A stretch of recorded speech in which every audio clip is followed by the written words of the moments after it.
Aquí da inicio el programa de opinión más influyente de la radio. Las emisoras Democracia M y XFM presentan la revista de opinión Democracia, con la conducción y dirección de Gonzalo Rosero. No puede haber diálogo sin libertad de expresión. No puede haber diálogo sin libertad de expresión. Ella es el alma de un pueblo. Sin amilanarse. Sin amilanarse. Este Ecuador amazónico, desde siempre y hasta siempre. ¡Viva la patria! Combatiremos la corrupción. La de ahora y la de ayer. Y la que podría venir. La de dentro y la de afuera. La revista de opinión Democracia. Los temas realmente relevantes, analizados con la visión crítica del periodismo libre. Da inicio la revista de opinión Democracia, el programa en el que usted cree. Comenzamos. Gonzalo Rosero, credibilidad incuestionable.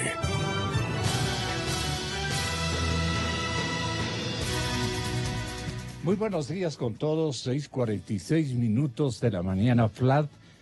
Es el miércoles 16 de mayo. Les estamos presentando un saludo muy emotivo a todos ustedes. Hoy tendremos la confianza de Diana Salazar, la señora directora de la Unidad de Análisis Financiero. Ella nos debía una plática respecto a los temas que abordamos el día de ayer. Respecto a la marcha y a lo que ha logrado como conquistas de persuasión, de redescubrimiento, de dineros, de recursos que tienen la obligación de servir al interés nacional. Todo lo que ayer comprobamos, y todavía no en un total cuantitativo, esta es la pregunta reina para la directora de la Oficina de Análisis Financiero, que es parte de la Fiscalía General de la República, es preguntarle para qué ha servido o dónde se encuentran estos recursos. ¿Qué ha hecho la unidad hasta este momento? ¿Qué ha descubierto? Por lo menos cuantitativamente, ¿cuál es el monto que hemos descubierto? ¿Y dónde están los dineros que ella misma se encargó de manifestar hace contadas horas de que este dinero es el que lo estamos afanosamente buscando? Bueno, muchas gracias. Mientras arriba... ¿Sí?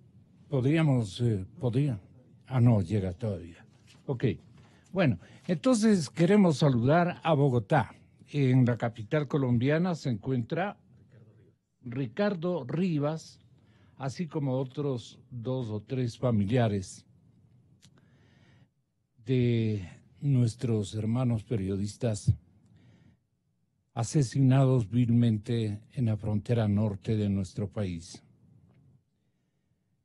Y según este guacho, con peligro de que aumente el número, porque si siguen molestando, dice, si no paran, no otorgan una tregua, las cosas pueden funcionar adversamente en contra de, seguramente dice, de otros periodistas o de los agentes de seguridad nacional. Pero bueno, estamos saludándole. Don Juan Manuel Santos, lo vimos muy cordial con ustedes, los familiares.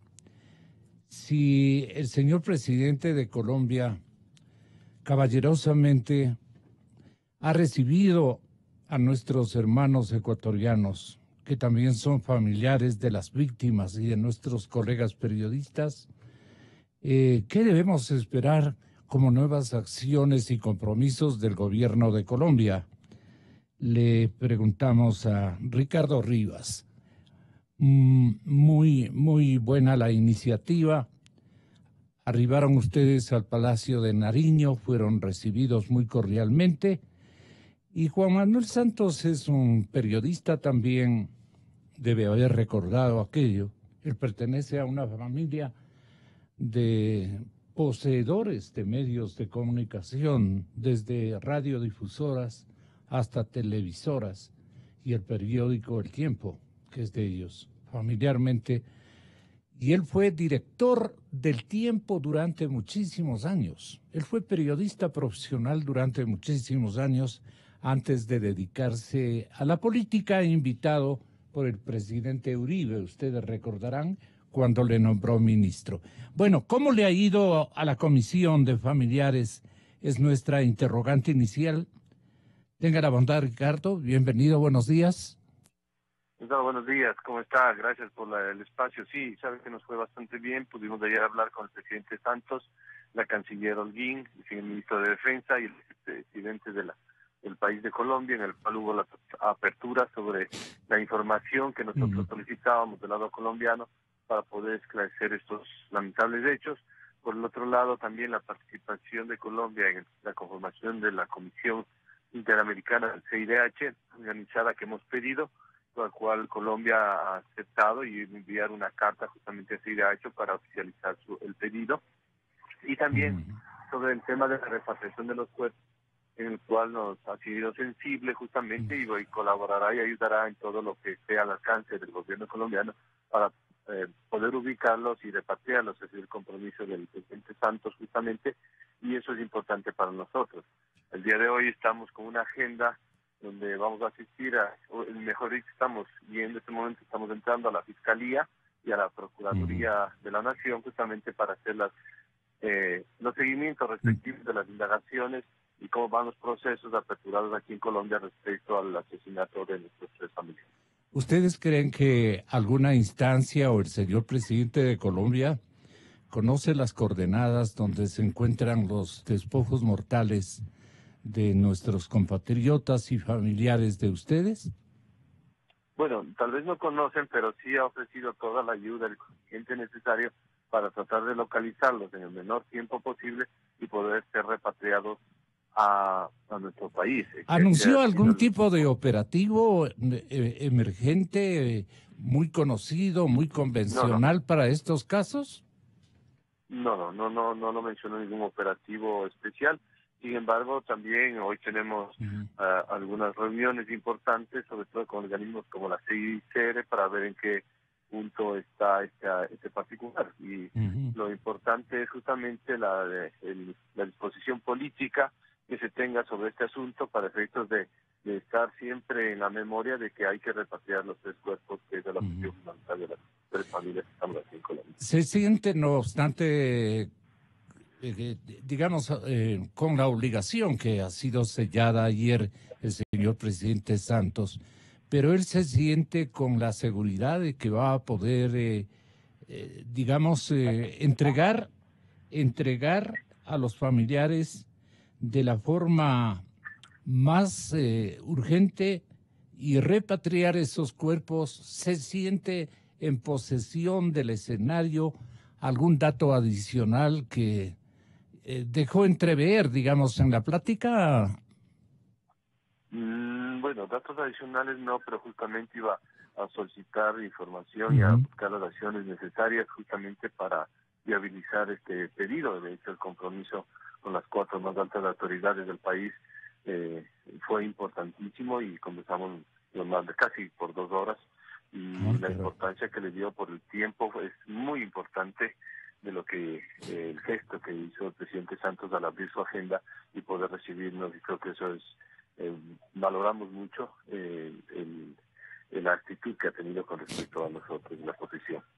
Repatriar los cuerpos es el reto y el desafío mayúsculo que ha adquirido como compromiso de buena fe y de buena voluntad el señor presidente Santos. Sí, justamente. Es el objetivo primordial, y luego los otros 2 que yo había mencionado, que es la información detallada respecto al caso y la participación con la conformación del comité organizado por CIDH para esclarecer sus lamentables hechos. Dígame, ¿intercambiaron hipótesis de por qué se produjeron las muertes de nuestros compañeros?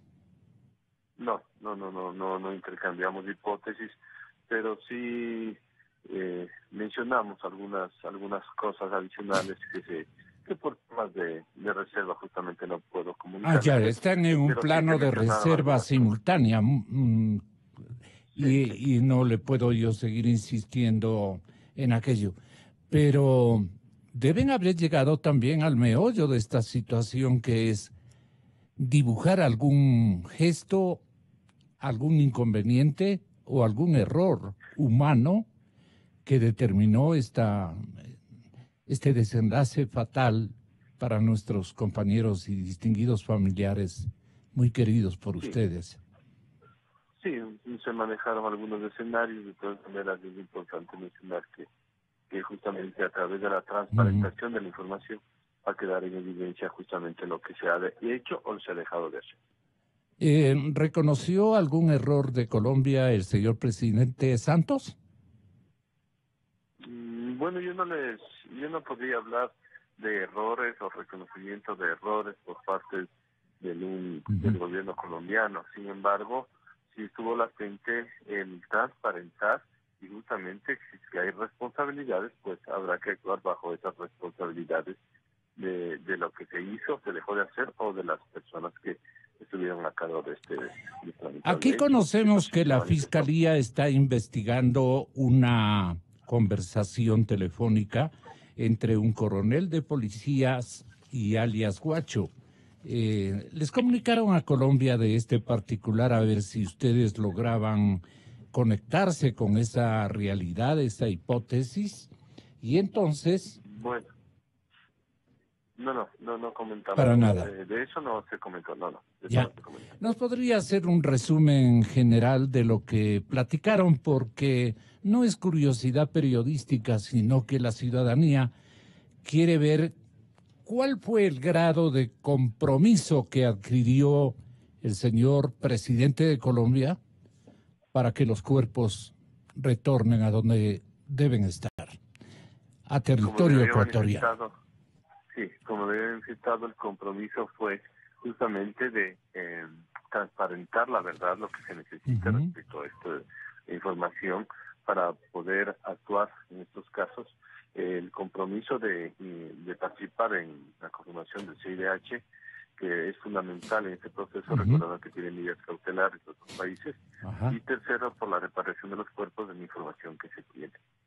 Tres compromisos puntuales. Ya. Con respecto al reporte, al informe, a todo lo que encontraron ustedes o fueron, digamos, el gobierno ecuatoriano les entregó, ¿qué gestiones han hecho en la nación colombiana o aquí en Quito?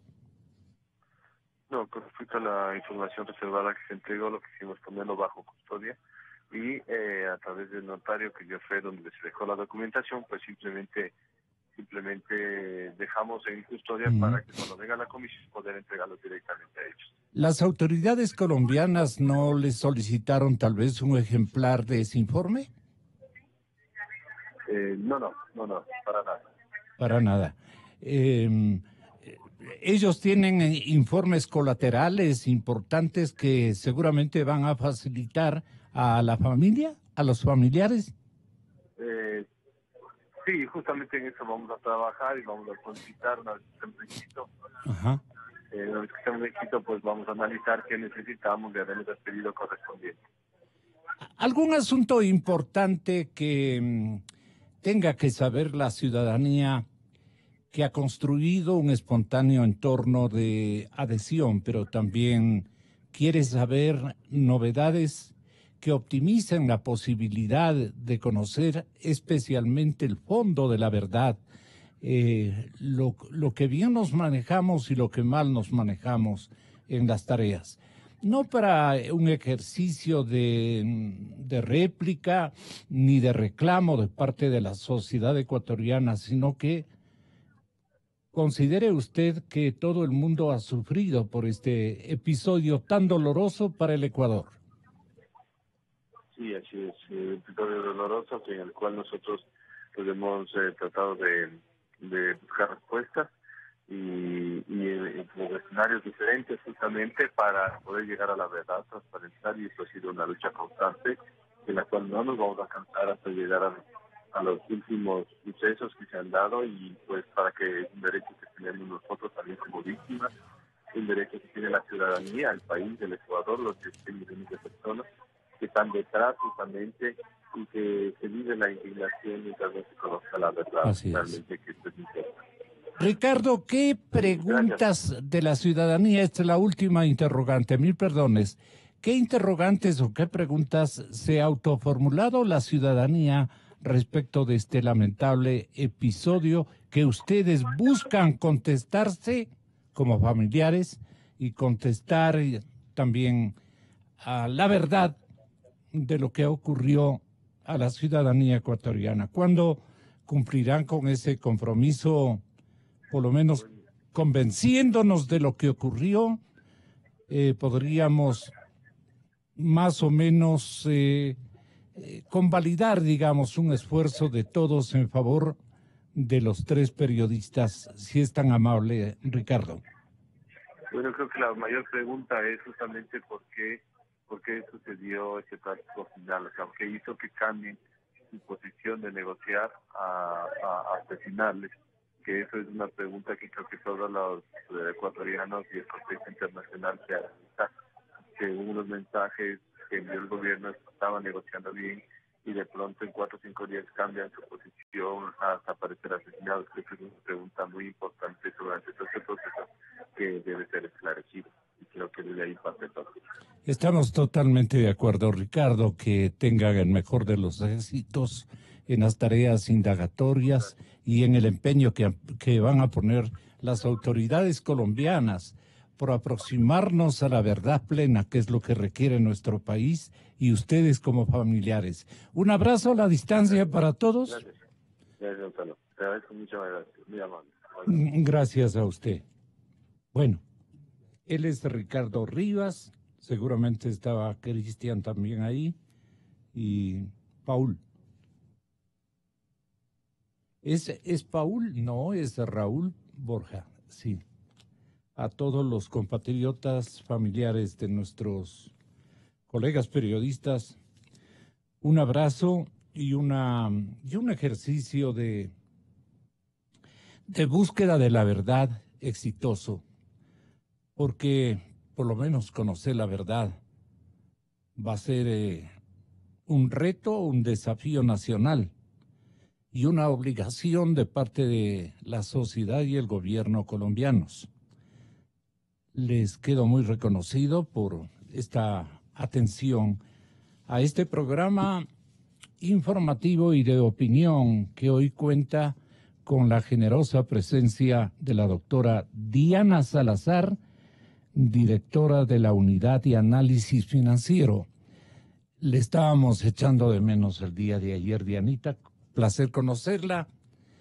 Me honro de ser su paisano. Qué bueno.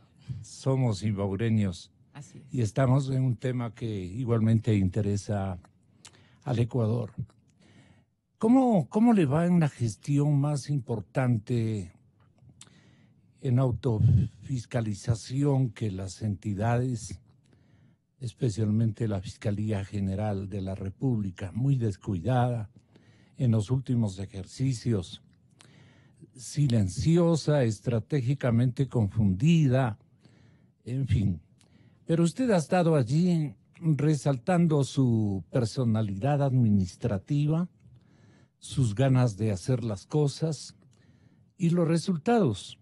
Hasta este momento, los activos ubicados, encontrados, son suficientes para la aspiración que usted tiene de ubicar esos recursos que pueden servir para fantásticas causas de la sociedad ecuatoriana más pobre.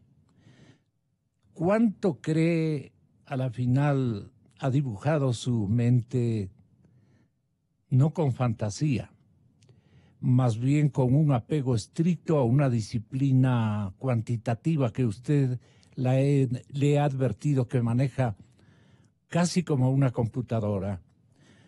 ¿Cuánto dinero se han robado los exfuncionarios, exgestores de contratación pública, gente que se tomó dineros que hubieran servido para mejores causas y que indistintamente han utilizado, y ojalá nos pueda hablar, de este marco de posibilidades, de este esquema de posibilidades y de alternativas que tienen ciudadanos que no han conseguido fortunas limpiamente en el mundo capitalista, en el mundo estratégico y en las instancias que sirven para confundir a las autoridades que celosamente estarán buscando en todos los países del planeta lo que se han robado las autoridades, los mandatarios, la gente que ha gerenciado importantes instancias administrativas de propiedad de la sociedad mundial. En el caso ecuatoriano, ¿qué interrogantes tiene usted o se ha formulado y hacia dónde apuntan sus esfuerzos?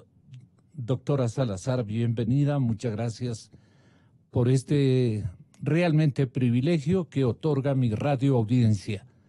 Diana, buenos días. Buenos días, licenciado. Es un gusto y un honor estar aquí, y más aún para que su audiencia nos pueda escuchar. Lastimosamente, por temas de agenda, el día de ayer no pude estar presente, sin embargo, pude escuchar también las intervenciones del economista Rodríguez, por ejemplo, a quien le agradezco. Le agradezco porque me va a ahorrar alrededor de 15 minutos de plantear la situación en la que yo encontré la unidad de análisis financiero y económico. Esto dijo Jorge Rodríguez, si usted me permite.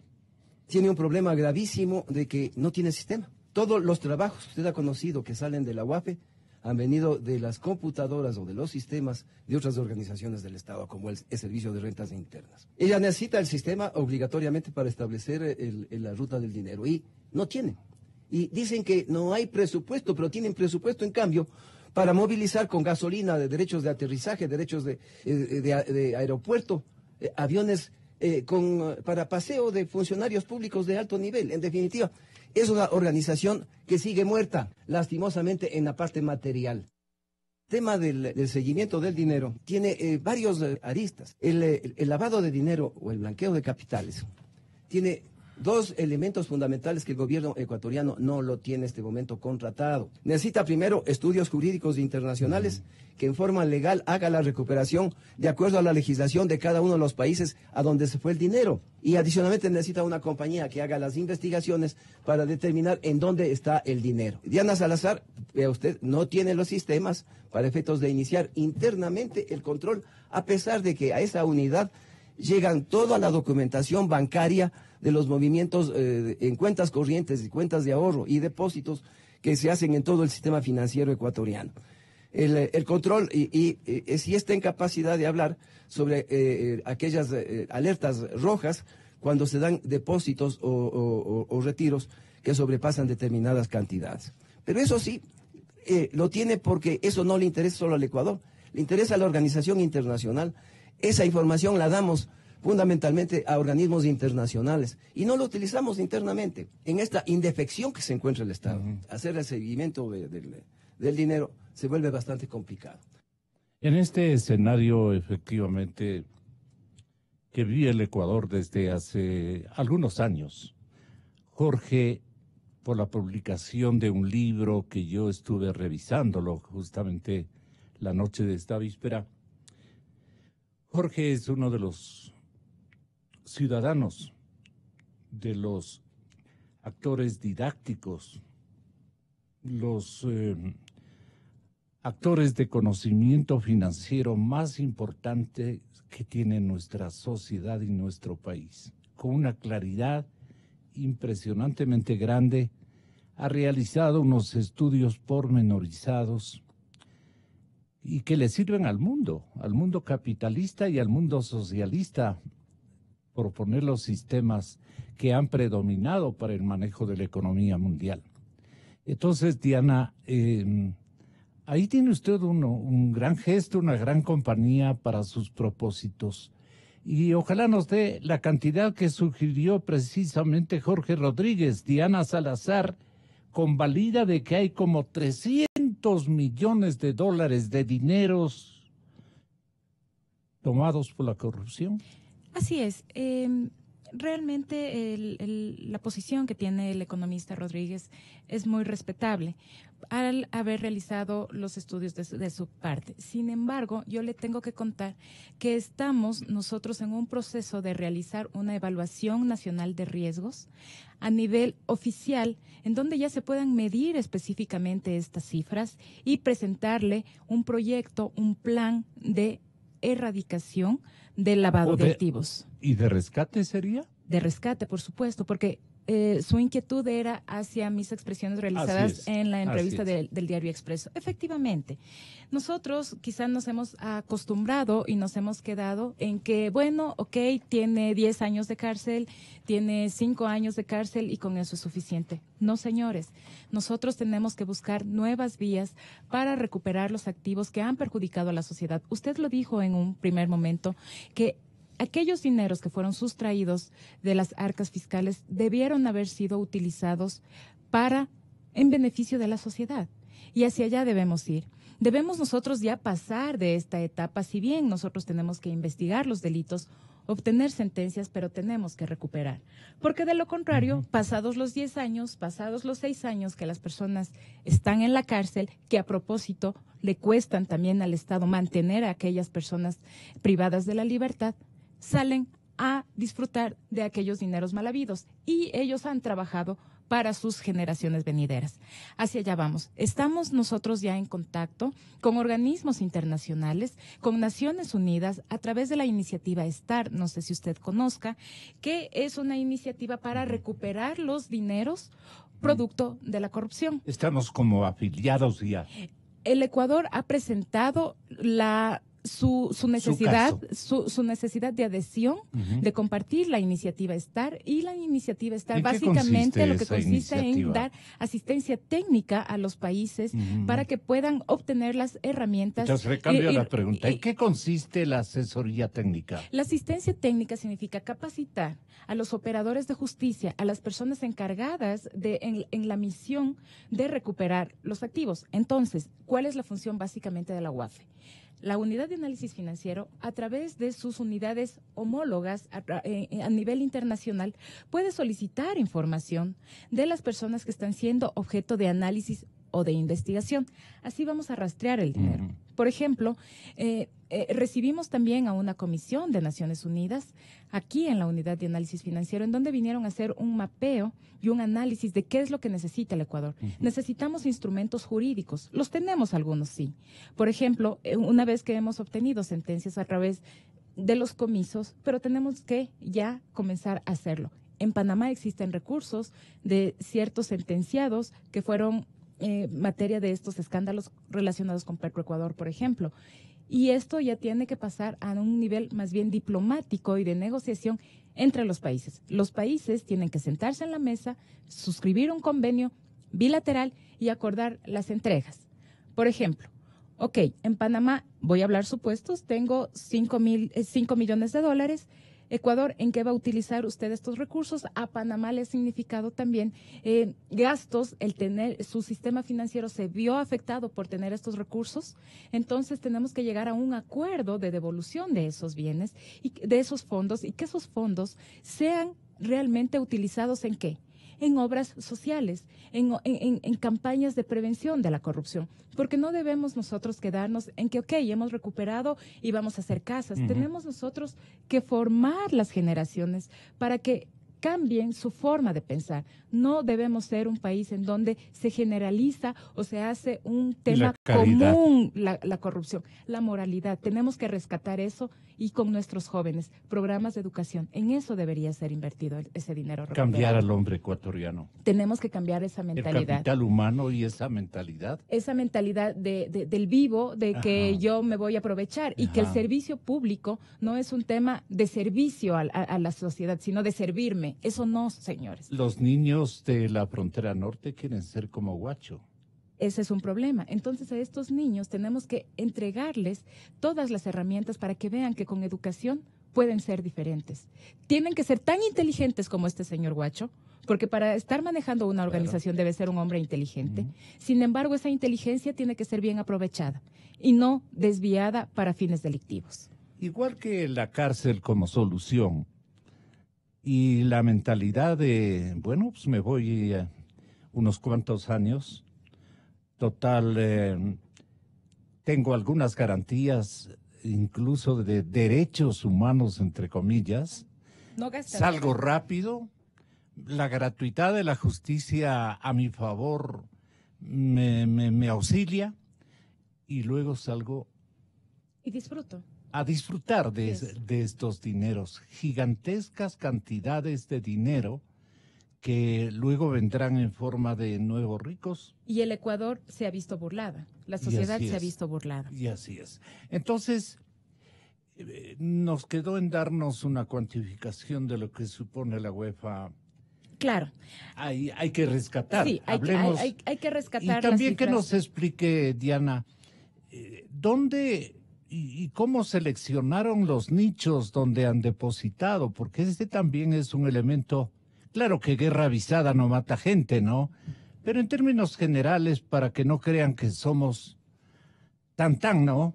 Así es. Y que usted está atrás de mecanismos que ellos han utilizado, que ellos creen que están a salvo con el dinero robado. Así es. Yo quería hacer una puntualización. La Unidad de Análisis Financiero y Económico no pertenece a la Fiscalía, sino que es una entidad autónoma que si bien está, que está adscrita al Ministerio de Economía por el momento. Pero va a necesitar un enlace. Pero nosotros, y hoy exactamente, tenemos un buen fiscal. Así es. Pero nosotros damos los insumos para que Fiscalía pueda realizar su trabajo. Entonces, mucho va a depender del trabajo que realice la Fiscalía una vez que la Unidad de Análisis Financiero emita estos reportes de operaciones inusuales e injustificadas. Y si pasa lo que ocurrió con las otras administraciones fiscalizadoras, en el sentido de que archivan todos los casos. Bueno, yo tengo una frase que la legitimidad de las autoridades se da en la medida de sus acciones. Entonces será la sociedad quien juzgue las actividades que realicen esta u otra autoridad. No puedo yo hablar por lo que hacen terceras personas, pero sí puedo responder por mis acciones. Entonces, nosotros estamos realizando todas las actividades, el análisis financiero para enviar estos insumos a que Fiscalía pueda realizar su trabajo relacionado en muchos casos con lavado de activos. Le pongo un ejemplo. A partir del 2016, en que se expidió la nueva ley de prevención, detección y erradicación del lavado de activos, se establece que la Unidad de Análisis Financiero y Económico debe actuar como sujeto procesal dentro de los procesos. Esto lastimosamente no se ha venido dando. Y no voy a responder por qué no se dio, porque yo no puedo responder por actividades de terceros. Negligencias de terceros. Sin embargo, por mis actividades yo respondo y le cuento que el día de ayer presentamos ya la acusación particular en el caso Espinel, por ejemplo. Así vamos nosotros a actuar. ¿Por qué?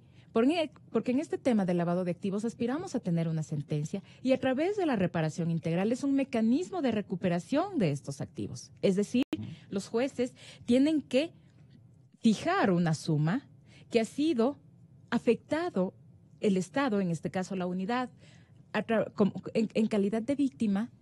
Y esto va a servir ¿para qué? Para invertir en programas de prevención de lavado de activos. Así estamos nosotros cumpliendo. Usted quiere una cifra. Le había indicado que oficialmente, hasta el momento, yo no me puedo atrever a dar una cifra porque sería irresponsable. ¿Quién habló de 300 millones de dólares? Usted me manifestó que la ha fijado el economista Rodríguez. En mi entrevista no debe estar esa cifra. El economista Rodríguez ha fijado esa cifra. Debe ser objeto de un estudio, pero es que yo necesito realizar un estudio a nivel oficial. estamos solicitando, vamos a solicitar a todas las entidades del Estado la información y vamos a utilizar una metodología del Banco Mundial. Estamos cerrando negociaciones con el Banco Mundial para que nos permitan utilizar esta herramienta y poder medir los riesgos que representa el país. Esto va a significar que vamos a conocer la realidad del lavado de activos en el Ecuador y vamos a poder implementar un plan de acción para erradicar este tipo de delitos. ¿Y cuál es el instrumento o la metodología que ustedes han diseñado, han descubierto, han inventado? No sé. Le cuento que no existe experiencia en el Ecuador de esta evaluación nacional. No existe. No hay parangón en la región latinoamericana. En la región latinoamericana sí. Otros países, por ejemplo Colombia, República Dominicana, Perú, ya tienen su evaluación nacional. ¿Con qué porcentaje de éxito para tener una idea? Perdone, es que no se trata de porcentajes de éxito, sino más bien de riesgo. Entonces, se presentan al país los resultados y decir, ok, este es el riesgo que tenemos a nivel país en el tema del lavado de activos. Conocemos que nosotros somos un país dolarizado, que estamos en el centro de dos países que representan también riesgo para nosotros, Colombia y Perú, por las actividades que lastimosamente podrían estar afectando a estas sociedades. Entonces, todo esto va teniendo una calificación. Asimismo, a través de los sectores. Y le quiero contar además que a partir del 20 de febrero, en donde yo asumí las funciones en la unidad de análisis financiero, hemos arrancado con una campaña masiva de capacitación a los sujetos obligados, porque son los sujetos obligados quienes son nuestros socios estratégicos en esta lucha contra el lavado de activos. Ellos nos tienen que ayudar a detectar aquellas operaciones, pero sí, estas capacitaciones no las asume el Estado como tal, que tenemos la obligación por ley y las dejamos para el sector privado, no estamos caminando. Entonces, en el mes de mayo hemos capacitado ya a 500 personas durante solamente un mes, mientras que en el 2017 se capacitaron a 600 en todo el año. Entonces, nosotros estamos asumiendo la capacitación de lo que fue en todo un año en apenas un mes. Estamos también en conversaciones con los sectores económicos, con las cámaras, en donde vamos a llegar nosotros con nuestros mensajes, que sus empresas no pueden ser objeto de lavado de activos. ¿Por qué? Porque el que delinque, aquel corrupto que sustrae los dineros del erario público, no los hace para tenerlos debajo del colchón. En algún momento tiene que disfrutar de ese dinero.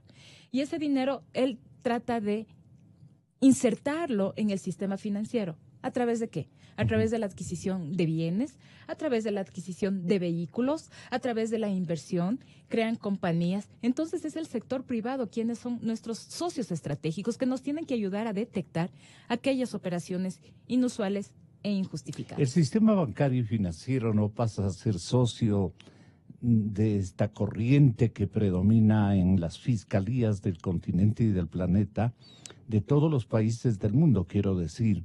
Sin un sistema financiero fuerte Así es. Y honesto. Así es. Honesto. Las autoridades de control de lavado de activos especialmente no tendrían ninguna posibilidad. Pero si en el caso de nuestra región y especialmente de nuestro país, que es lo que interesa, el riesgo bancario, el riesgo financiero, las malas prácticas, la ayuda que valga la redundancia, coadyuva con los intereses que tienen los sectores que se han tomado dineros ajenos o que han defraudado al área fiscal de un país. Si tienen colaboración y son los creativos, los inventores de mecanismos e instrumentos corruptos, igualmente corruptos, los propios banqueros, estamos perdidos. Es que muchas veces nosotros hemos pensado que la corrupción únicamente viene a nivel público. Debemos nosotros estar conscientes que también pueden existir casos de corrupción a nivel privado.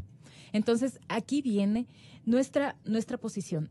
Si los bancos, si el sistema financiero, que como le dije, son nuestros aliados estratégicos en esta lucha, se ponen del lado contrario, hemos perdido la batalla. Pero existe la legislación para sancionar también estas malas prácticas. Por ejemplo, existe en el Código Orgánico Integral Penal la omisión al control de lavado de activos, en donde cuando el sujeto obligado no cumplió con su obligación de prevenir estas actividades de lavado de activos a sabiendas, puede ser objeto de sanción. Entonces, no es de tomarse tan a la ligera el tema. Lo que pasa es que todavía no se ha implementado este instrumento jurídico, no se lo ha puesto en práctica, pero el momento en que se lo haga, ahí sí ya van a tomar las cosas en serio. Además, usted me refería anteriormente que ¿por qué van las personas a ciertos lugares? Entonces son los referidos paraísos fiscales, porque tienen una legislación blanda, porque tienen un nivel de secretismo alto, que les permiten realizar cualquier tipo de maniobras y que no interesa a aquellos estados el origen de los fondos. Entonces venga cualquier dinero con que llegue, no les interesa el origen y no hacen esa debida diligencia de preguntarle, hey, señora Diana, ¿usted quiere depositar $1 millón en mi cuenta? ¿De dónde tiene? Si usted es un funcionario público que gana cierta cantidad, ¿se ganó la lotería? ¿Heredó? ¿O qué está pasando? Las unidades de control financiero a nivel mundial deben tener conexiones y macroorganismos o asociaciones que les permita visualizar nuevas prácticas de monitoreo, ¿no es cierto?, de los dineros robados a los estados. Pero asimismo, en el otro lado, hay, como le digo, sectores disque financieros formales, unidades que seguramente descubren otros mecanismos para ocultar esos dineros mal habidos. Usted, por ejemplo, emitió la UAFE, no usted, Dianita, pero casi el paralelismo es exacto. La UAFE emitió un informe que revelaría irregularidades cometidas, y me perdonan el ejemplo porque así está de la lectura, por Fernando y Vinicio Alvarado. Ellos tienen colaterales también que les han ayudado, digamos, a disfrazar determinados movimientos económicos financieros que no le permiten a su autoridad detectar y dar parte a la fiscalía para una indagación. Perdonen por el ejemplo que traigo, pero es proporcionado por un radio oyente que nos mandó, y a usted le consta esto. ¿Tiene colaterales el movimiento que han hecho los señores Alvarado de ser cierta esa versión? Naturalmente usted destacó esto en un informe de UAFE, por eso lo leo. Ok, vamos por partes. Sí, efectivamente la unidad de análisis financiero forma parte de estas organizaciones de unidades de inteligencia financiera que a través de plataformas de inteligencia se intercambia información a nivel regional y a nivel mundial. Llámese Grupo de Egmont, somos parte también de Gafilan. En fin, sobre el caso de los hermanos Alvarado, sí, la unidad de análisis emitió un reporte de operaciones que fue remitido en su momento a la Fiscalía General del Estado. Entiendo que aún está en etapa de investigación previa y por eso es que yo le decía que nuestra lucha mucho dependerá de las actividades de la Fiscalía General del Estado, porque si los reportes no llegan a ser objeto de un procesamiento, no han servido de mucho. Entonces, entiendo que están en etapa de investigación previa todavía y que esperamos que se tomen las decisiones que correspondan en el caso. ¿Qué le sugiere al nuevo fiscal hacer un reconocimiento, un inventario de lo que está postrado, de lo que está quedado, de lo que está archivado, para ver si varían las cifras? Bueno, el nuevo fiscal general, que también es nuestro coterráneo, es un fiscal de carrera y que yo entiendo que conoce toda la realidad de la fiscalía. Entonces, hacerle sugerencias a alguien que es de la propia casa creo que no corresponde. Él sabe lo que tiene que hacer, sabe cuál es su trabajo y más bien lo que sí tenemos que hacer. Pero en beneficio de mi auditorio, ¿usted cree que si él se empeña en hacer un ejercicio indagatorio de lo que está quedado, de lo que está archivado, de lo que ha estado intocado, nos vamos a encontrar con sorpresas muy desagradables porque y aquellas sorpresas ya deberán ser informadas a nuestro país, por ejemplo, a través de las respectivas formulaciones de cargo, y ahí iremos viendo los resultados que nos está dando la Fiscalía, y que el trabajo también de Fiscalía no es un trabajo que es aislado, sino que es interrelacionado, como le decía.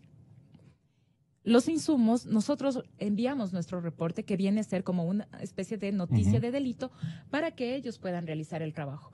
Pero le quiero contar algo, licenciado Rosero, y que a mí siempre Gonzalo, me preocupa. Gonzalo. Tenga la bondad. Gracias. Es que en el tema del lavado de activos siempre queda un sabor amargo porque generalmente los lavadores huyen del país. Entonces, al huir, las etapas investigativas no pueden avanzar. Continuar. A diferencia de aquellos delitos relacionados con administración pública o de lesa humanidad, en donde pueden ser juzgados en ausencia o que son imprescriptibles, la persona que está siendo objeto de procesamiento, como tiene los recursos, lógicamente es un delito económico, sale del país, espera tranquilamente en cualquier lugar 10 o 15 años mientras prescribe su causa y luego retorna. Por eso yo sí consideraría importante que nuestra sociedad comience a plantearse la posibilidad de que el delito de lavado de activos pueda ser juzgado en ausencia y que sea imprescriptible, de tal manera que los bienes no los van a poder movilizar, porque los bienes no le pueden llevar a la isla. Entonces los bienes se quedan aquí y obteniendo una sentencia condenatoria nosotros podemos llegar a obtener estos decomisos y que el Estado sea reparado porque se vio afectado. ¿Qué tipo de reformas deberían imperar? Debería ser ya un tema constitucional, porque este es un mandato constitucional, quizá un enmienda. A título de garantías, seguramente. Exactamente, porque, claro, las garantías es el debido proceso, las reglas. Pero esto sería más bien la excepción, así como ya tenemos en la concusión, tenemos en el peculado, en el cohecho, en el enriquecimiento ilícito, que pueden ser juzgados en ausencia. Considero que el lavado de activos debería también entrar en ese grupo de delitos. Algo de esto nos dijo ayer un prominente hombre público, Alfredo Corral, excontralor del Estado. Escúchele, Diana. ¿Cuándo van a restituir ese dinero? Nunca. Nunca. A no ser que haya la eficacia del sistema de indagación y de investigación mediante la cual el Ecuador, con convenios internacionales con otros países, pueda recuperar los recursos que tiene que alguien determinar en algún momento en dónde están, porque no pueden desaparecer. Obviamente son recursos que no van a estar en el Ecuador. El que roba millones de dólares no va a adquirir mansiones ni departamentos de lujo ni acciones en una compañía, etcétera, etcétera, en el Ecuador, sino lo saca fuera del país. Y ese rastreo que está haciendo esta unidad de análisis financiero y económico que está a cargo de la doctora Salazar es un rastreo indispensable para poder ubicar el dinero y recuperar, porque eso es tan importante o más como la condena a la pena privativa de la libertad. Por eso es que yo he sugerido que debe implementarse una reforma al Código Penal en el sentido de que la pena privativa de la libertad no se extinga mientras no haya la restitución al Estado de los recursos que se robaron, y que esa sanción, esa reforma tenga efecto retroactivo para que las condenas que ya existen y las que están en proceso incluyan esta condena de que si no restituyen los recursos públicos que se llevaron, no se extinga la pena privativa de la libertad. Si los que han perjudicado al país, los delincuentes, los rateros, a mí me gusta decir las palabras que son una expresión descalificatoria de parte de la comunidad. Los que se han robado los dineros sagrados de la República optan por comprar escaños legislativos, optan por comprar entidades e instituciones, estamentos y plataformas de dirección que conducen a un secretismo y obviamente obsecuentes con con estas enormes fortunas que paralelamente han succionado de, por ejemplo, un contratista con el Estado, de un proveedor con el Estado, o entre ellos se han repartido jugosas sumas de dinero importantísimas que han hecho que un activo que costaba 10 pase a costar 100. Y no le estoy exagerando. Las cosas que se ha visto especialmente en el área eléctrica, en el área petrolera, ahora el señor ministro que ahora le da el presidente Moreno una titularidad mucho más amplia, un espectro que va a cubrir él, Carlitos Pérez, un ministro patriota, honorable, experimentado, maravillosa gente. Él va a tener este momento las posibilidades de hacer una cobertura, pero para diagnosticar, Diana, no para contraatacar y rescatar esos dineros. De manera que comprando partidos políticos, comprando escaños legislativos, nunca se va a construir una normativa que nos permita y permita a ustedes, las autoridades, hacer un rescate. Ustedes pueden quedarse con esa información a costa incluso de que si ustedes mencionan en un medio de comunicación colectiva, sean más bien detenidas, encarceladas, castigadas, sancionadas a través de una amplia gama de normas defensivas a los ladrones del erario nacional que dejaron armando en este armatoste que yo le llamo para robarse durante 30 años, calculaban ellos, toda la riqueza nacional. Alcanzaron a hacerlo durante una década. Y solamente en una década, le repito la pregunta, ¿cuánto más o menos se llevarían o buscan llevarse si es que no reaccionamos como electores de un nuevo Congreso que nos haga justicia a todos? No votando por personas que van a ser en el Parlamento agentes de cooperación, cómplices, digamos, de los hurtos que han perpetrado al Estado ecuatoriano sus apoyadores de campaña, porque en eso deben estar. Le pongo estos ejemplos y le hago esa simulación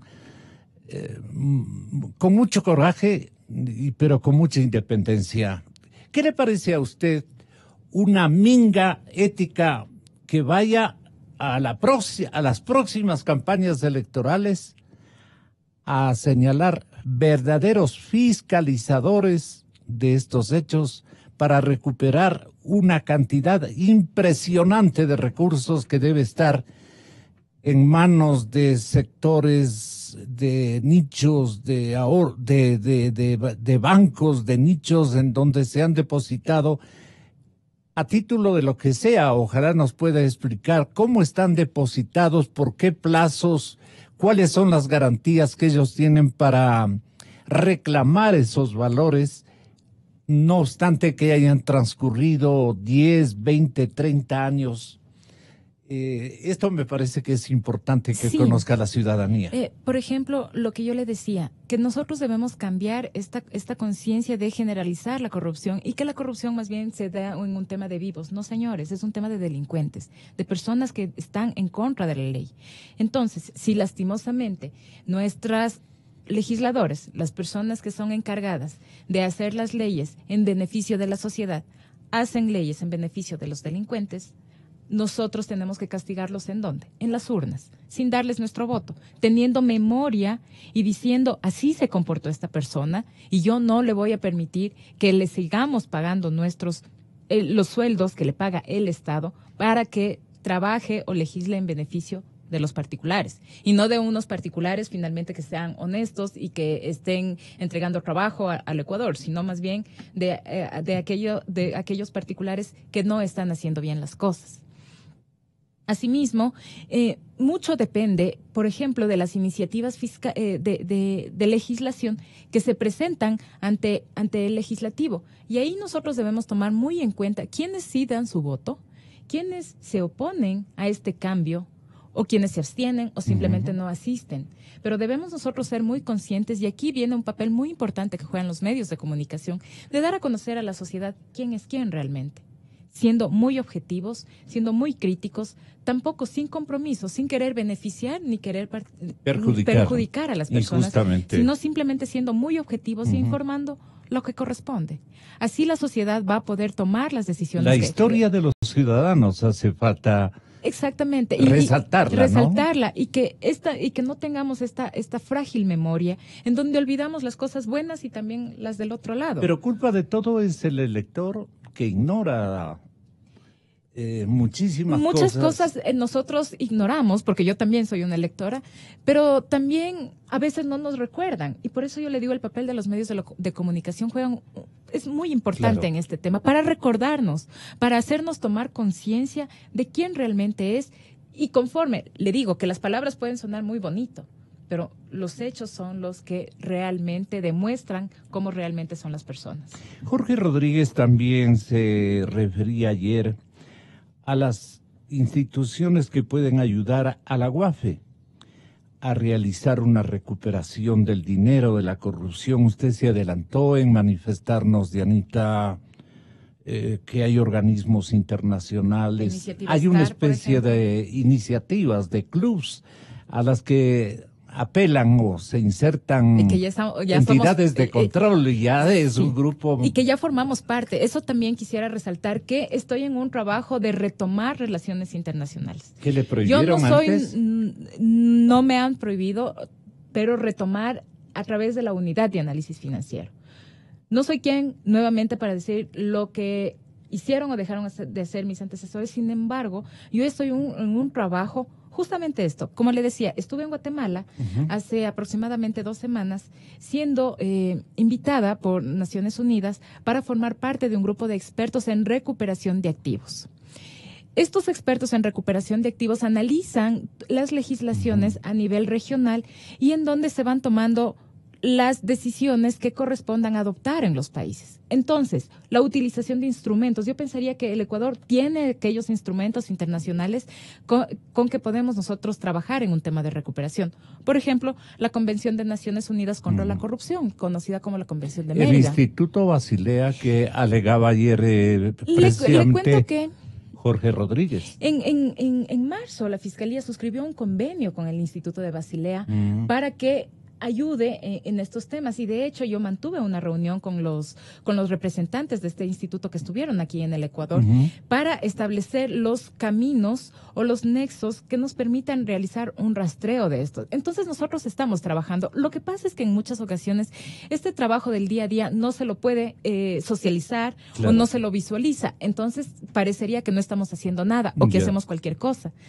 Se visualiza el trabajo. Pero su unidad de comunicación debe ser en eso muy diestra, por ponerlo ese adjetivo. He tomado ya las decisiones. Porque usted, sin comunicación con la gente, va a tener un entorno muy débil de adhesión. Por supuesto. En cambio, que si le construimos un entorno a la UEFA de absoluta cooperación y apoyo, usted va a tener un liderazgo para poder presentar al resto de la institucionalidad renovadas innovaciones, digamos, de legislación adecuada y de normas que vayan cambiando. En eso estamos. Si usted tiene memoria, Gonzalo, hace un año, ¿usted conocía sobre las actividades de la UAFE? ¿Qué pasa? Entonces, de un momento acá, le ocultaron. Entonces, quizás pueden ser también las personalidades, pero yo pienso que nosotros nos debemos a la sociedad y que tenemos que informar. Correcto. Si bien yo no le puedo entregar ahorita un listado con los nombres de las personas que están siendo objeto de análisis, pero sí le puedo contar nuestros otros ejes que pueden ser socializados. En el tema de la prevención, nosotros tenemos que salir a la sociedad, no tenemos que escondernos. Lo que pasa es que a la unidad se la concebía como una entidad de alto secretismo. Para mí no existen los secretismos, porque en el secretismo se esconde alguna cosa. Nosotros tenemos que darnos a conocer transparentemente, porque nuestro trabajo tiene que ser luego fiscalizado, y no por los entes fiscalizadores, sino por la propia sociedad, por la ciudadanía, que a ellos nos debemos porque son ellos quienes nos están pagando nuestros sueldos. El amigo y respetable ciudadano, presidente de la Comisión Ciudadana de Lucha contra la Corrupción, Jorge Rodríguez, se refería incluso a que la UAFE tenía una conexión hasta con el Banco Mundial y no se diga con el Instituto Basilea. Obligatoriamente tienen que publicitar un convenio con el Instituto de Basilea alrededor del tema de la recuperación de activos. Y eso no hemos hecho hasta esta fecha. Hay una organización internacional en Suiza, que es la parte fundamental, en donde podríamos ya tener firmada ese convenio para efectos de saber qué es lo que pasa con el dinero que fundamentalmente va a Europa. Luego de ello tendríamos que también hacer el convenio con el Banco Mundial. Ellos tienen el programa STAR. Ese programa STAR que es un programa para la recuperación de activos que ayudan a los países. No tenemos ninguno de los dos firmados.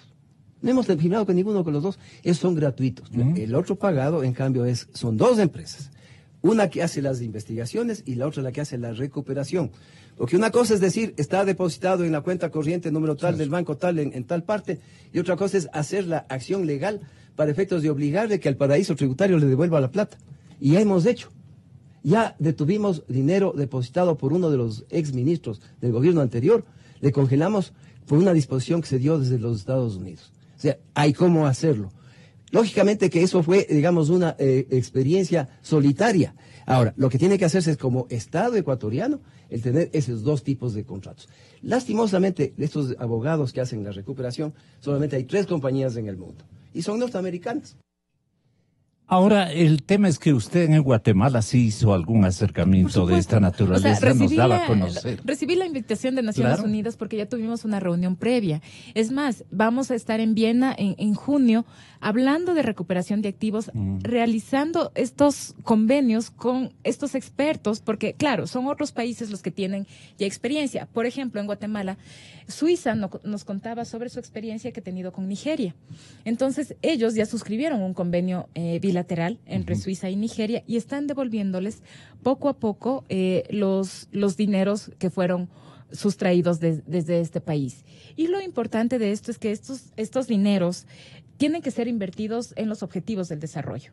Entonces, se va verificando también que sean muy bien invertidos y bien reinsertados, se podría decir, a la sociedad.